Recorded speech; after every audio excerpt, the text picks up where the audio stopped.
Araw sa inyo mga kaibigan. Ito kanin ka, ito siya adobong manok ka. Kain tayo. Tapos ito siyang bayabas. Alam mo ba yung bayabas mga kaibigan?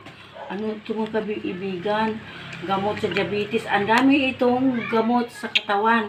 At saka maganda pa pa sustansya. Gamot pa sa diabetes.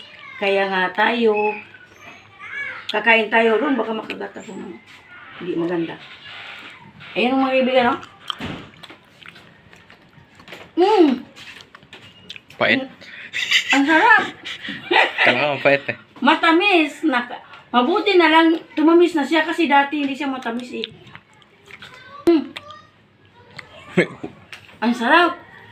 Kaya nga, kain tayo. Bye-bye. Maraming salamat.